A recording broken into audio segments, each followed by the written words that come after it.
கண்ணியவான்களே, சுப்ஹானல்லாஹ், அன்பு நபி அவர்கள் கூறினார்கள், கைதான் நீங்கள் புரிந்து கொள்ள வேண்டும், இஸ்லாம் ஒரு விடயத்தை ஹராமாக்கிவிட்டால்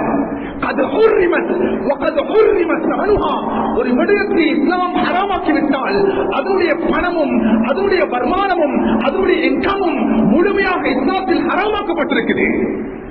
இந்த ஷாப்புக்குள்ளால சிகரெட் பிசினஸ் நான் பண்ணுறேன்டா, நான் சிகரெட் ஸ்மோக்கிங் பண்றதில்லை, என்னுடைய ஷாப்புக்குள்ள இருக்குது, அடுத்த மனுக்கு நான் இதை வியாபாரம் செய்கிறேன், அந்த சிகரெட்டை எடுத்து நான் என்னுடைய முஸ்லிம் சமுதாயத்துக்கு கொடுப்பதும் கிடையாது, மாற்று மத சகோதரருக்கு தான் வியாபாரம் பண்ணுகிறேன்.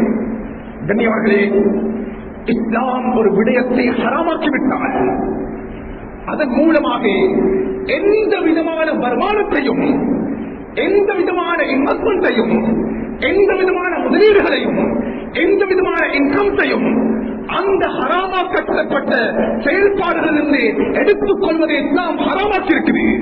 அது நஜீஸ், அது அசுத்தம், அது அழுக்கானது, அது அருவருப்பானது.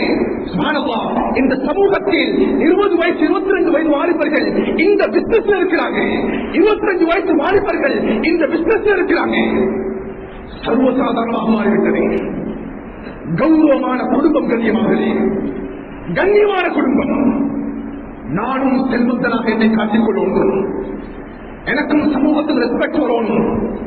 நான் இந்த இடத்துல தாழ்மையாக ஒரு விடயத்தை நான் சொல்லிக் கொள்ள விரும்புகிறேன். கண்ணியமாகவே, நாம் நலன் விரும்புகள் இருக்கிறோம், ஊர் ஜமாத்தினர்கள் அமர்ந்திருக்கிறோம்.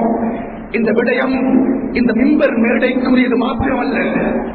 கண்ணியமாகவே, இன்றைக்கு ஹராமான சம்பாத்தியங்களை சம்பாதிக்கக்கூடிய பணங்கள் இன்று மற்றவர்களுக்குள்ளால் வருகிறது.